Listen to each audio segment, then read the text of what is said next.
격화일로에 있는 미중 패권 전쟁. 미중 패권 경쟁이 갈수록 격화되고 있는 가운데 이를 지켜보는 사람들의 평가도 미국이 유리하다고 보는 사람들과 중국이 유리하다고 하는 사람들의 현격한 시각차를 보여주고 있다. 이 역시 길고 짧은 것은 대봐야 안다는 것과 같이 불과 몇 달 후면 그 결과를 알 수 있는 것이어서 어느 한쪽에서는 어줍잖은 안목이 질타를 받을 것이 분명하다. 유명한 점쟁이도 틀리는 것이 있듯이 분명 맞고 안 맞고의 결과가 있을 것이나 정작 중요한 것은 맞히는 것 자체보다 서로 틀리는 경우가 있더라도 어느 쪽을 선택해야 하는가. 가치 판단의 문제가 더욱 중요하지만 여기에 대한 평가는 부족하다는 생각이다.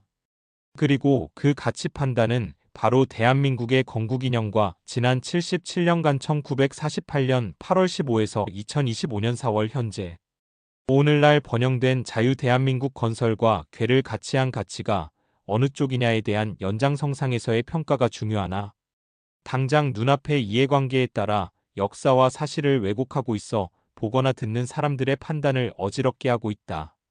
그런 측면에서 보면 글로벌 패권 경쟁에서의 미중 관세 전쟁과 국내에서 진행되고 있는 애국 세력과 반국가 세력들과의 전쟁은 그 연장선상에서 서로 연결되어 있다는 것으로 이해하면 좋겠다. 과거에도 그랬지만 글로벌 시대에 접어들어서는 국내에서 벌어지는 사소해 보이는 정쟁 어느 하나 국제적 관계적 이해관계에서 벗어난 적이 없지만 지금 기성세대는 물론 자라나는 청소년들도 대한민국 교육 현장에서는 그러한 관점에서의 역사를 가르치지 않는 외눈박이 교육 때문에 좌편향 언론들이 제멋대로 떠들어도 이를 제대로 비판적 시각에서 바라보지 못하고 있다. 섬나라인 일본은 세계사에서 지리상의 발견이라고 하는 1500년대 이전까지는 외국으로부터의 침략을 받지 않았던 반면 대한민국은 반도 국가였기 때문에 또한 동북아 지역 패권이 오늘날 만주 지역에서 강성한 세력이 중국 내륙을 휩쓸고 정복하는 구도여서 항상 그 배후 세력이 되는 한반도를 먼저 정리하지 않으면 안 되는 구도였다. 고구려 신라와 중국의 수단 간 전쟁이 그랬고 임진왜란과 정유재란이 그랬으며 가까이는 6.25 전쟁이 그랬다. 우리는 이러한 역사를 한국사 시간에 그저 평화로운 우리나라에 뜬금없이 외국 군대가 쳐들어왔으며 그 침략자들이 나쁘다는 식으로 공부를 해왔다. 그러한 역사를 좋고 나쁘고의 문제가 아니라 살아 요동치는 글로벌 패권전쟁 차원에서 대비를 잘하여 능동적으로 대처를 하였느냐?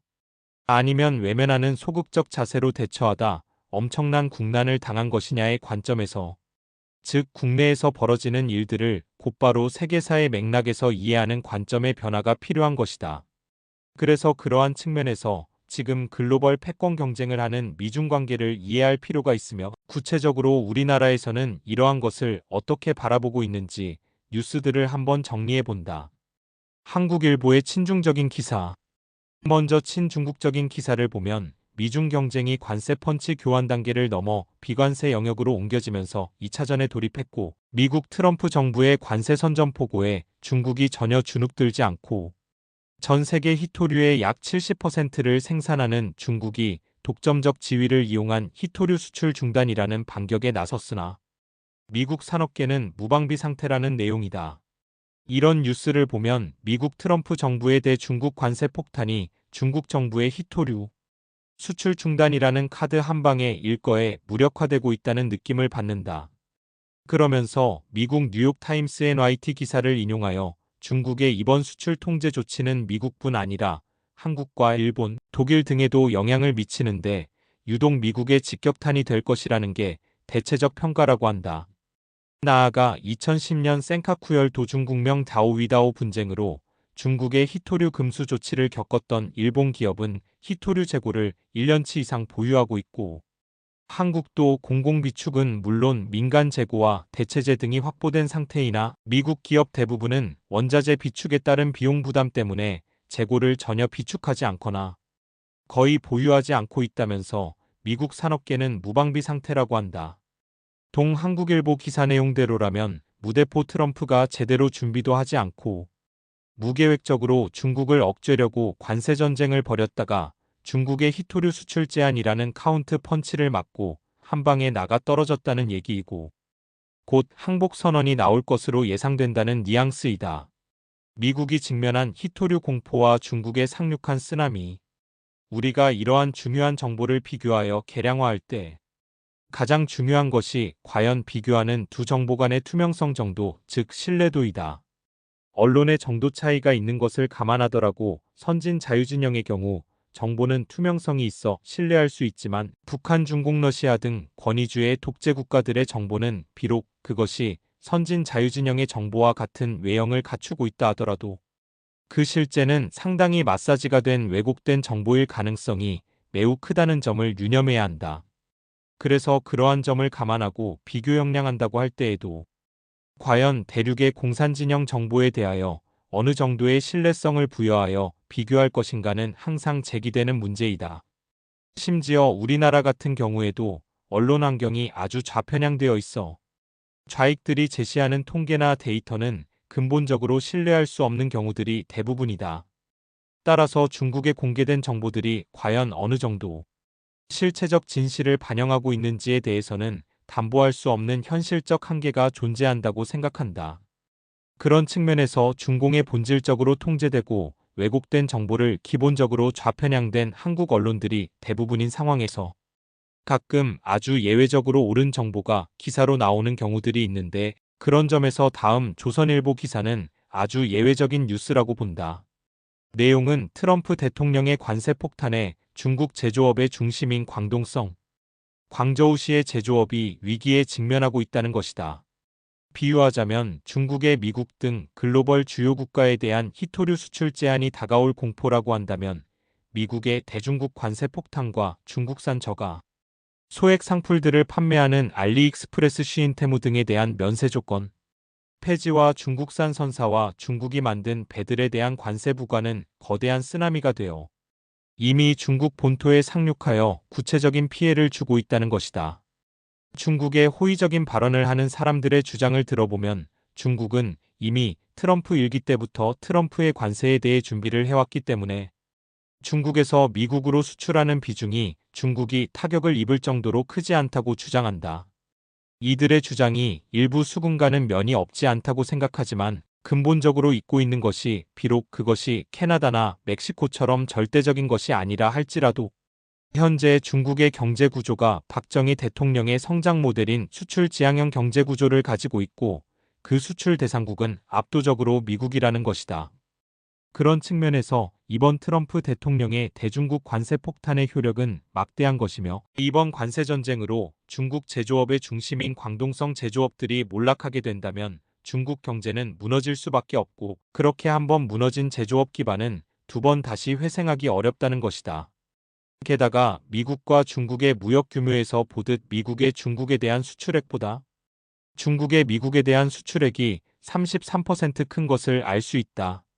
이것을 복싱에 비유하여 설명하면 중국이 미국에 때리는 펀치의 강도보다 미국이 중국을 때리는 펀치의 강도가 3.3배 강하다는 것이다. 이것은 복싱의 경우에서도 알 수 있듯 일단 링 위에 올라가 경기를 하다 보면 아무리 강자라 하더라도 맞지 않고 경기를 할 수는 없는 것이어서 당연히 미국도 중국의 히토류, 수출 제한 등과 같은 제재 조치에 고통을 겪고 데미지를 입을 수밖에 없다. 바로 그런 것들이 미국 증시에 부정적 영향을 주어 미국 주식시장이 크게 출렁대는 모습을 보여주고 있는 것이다. 그러나 미국 트럼프 정부의 대중국 관세 폭탄과 각종 제재 조치는 중국의 제재 조치보다 3.3배 강한 것이어서 중국은 미국의 펀치 한 방에 곧바로 다운을 당하는 데미지가 불가피하다는 것이다. 아무리 중국이 공산주의여서 정보 누설을 제한하고 통제한다 하더라도 머자나 중국으로부터 속말로 곡소리가 나올 것이 분명하다. 이러한 내용을 아주 잘 정리한 유튜브 동영상이 안 교수의 바깥세상 톡톡이어서 소개한다. 미국이 지난 대선에서 메이저 언론들의 해리스와 민주당에 대한 노골적인 지지에도 불구하고 유튜브나 팟캐스트 등 뉴미디어를 적극적으로 활용한 트럼프 후보가 당선되었듯이 한국도 좌편향된 기성 언론들에서는 정상적인 언론을 기대하기는 어려울 듯하다. 다행히도 한국 역시 미국 못지않게 새로운 독립 미디어들이 속속 등장하고 있고 이런 뉴미디어를 통한 진실을 찾는 노력은 국민 개개인의 몫이라는 생각이다. 미중 패권 전쟁, 선택의 이정표를 보여주는 뉴스. 그런데 이런 미중 패권 전쟁에서 한국은 어떤 진영에 서야 하는지가 관건인데 그 답은 아주 간단하다. 한국은 당연히 이기는 쪽에 서야 한다는 것이다. 그런데 과연 누가 이길 것이며 우리가 그 선택을 했을 때 과연 어떤 이익을 누릴 수 있는가가 관건이다. 아래 서울신문의 뉴스는 바로 그런 방향성을 보여주는 아주 좋은 기사이다. 기사 내용대로 트럼프 정부의 중국 선박 입항 제한에 벌써 중국 조선업의 주종목인 벌크선 주문이 90% 급감하고 한국이 그 반사이익을 누리고 있다는 것이다. 이는 등소평의 개혁 개방으로 지난 한 세대 이상 중국이 구축해온 제조업 기반이 송두리째 흔들리고 있다는 것이고 그 제조업과 물류에서의 중국의 허물어진 빈자리의 상당 부분을 대한민국이 되찾아올 수 있다는 것이다. 그래서 우리는 미중 패권 전쟁을 강 건너 불구경하듯이 바라만 보고 있을 것이 아니라 한미동맹을 바탕으로 글로벌 해양 세력의 일원으로 당당하게 참여하여 승전국으로서의 이권을 적극적으로 챙겨야 할 기회인 것이다.